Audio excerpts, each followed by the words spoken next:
मदारीहाट विधानसभा उपचुनाव में तृणमूल कांग्रेस जीत की ओर। अलीपुरद्वार जिले के मदारीहाट विधानसभा उपचुनाव में तृणमूल कांग्रेस जीत की ओर अग्रसर है। Every drop of water counts. SBM Gold's water tank is the most sustainable and durable water storage solution available. Our hashtag असली commitment. तृणमूल कांग्रेस कार्यकर्ताओं ने अबीर गुलाल लगाकर जश्न मनाना शुरू कर दिया है।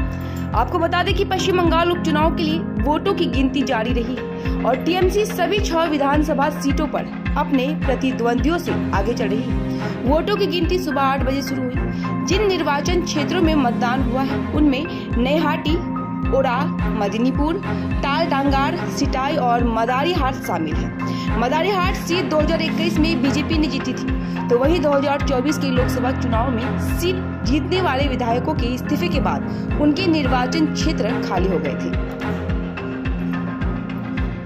विधानसभा এটা আমাদের কাছে একটা চ্যালেঞ্জ ছিল। আমরা কখনো জিতিনি। এবার মানুষ যেভাবে দুহাত তুলে আশীর্বাদ করেছে, আগামী দিন বিজেপি এখানে নিশ্চিহ্ন হতে চলেছে। আমরা 6-6 মানুষের আশীর্বাদ মমতা বন্দ্যোপাধ্যায়ের প্রতি, মানুষের আশীর্বাদ অভিষেক বন্দ্যোপাধ্যায়ের প্রতি। আজকে মানুষ দুহাত তুলে তৃণমূলকে আশীর্বাদ করছে। যেটা বারবার ভেবেছিল যে এই সিট বিজেপির পার্মানেন্ট সিট, মানুষ দেখিয়ে দিল কারো সিট কারো পৈতৃক সম্পত্তি না। এই সিট মানুষের সিট, এই মানুষ এই সিট মমতা বন্দ্যোপাধ্যায়ের সিট। এই জয় আমরা মা মাটি মানুষ সরকারকে উৎসর্গ করলাম। আমরা মমতা বন্দ্যোপাধ্যায়ের নেতৃত্বে, অভিষেক বন্দ্যোপাধ্যায়ের নেতৃত্বে আগামী দিন 2026 কেবলমাত্র সময়ের অপেক্ষা।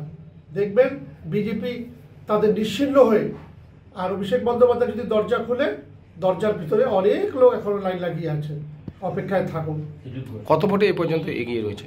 6th রাউন্ড অব্দি আমরা 24,000 ভোটে এগিয়ে আছি এবং এই জয় শুধুমাত্র সময়ের অপেক্ষা।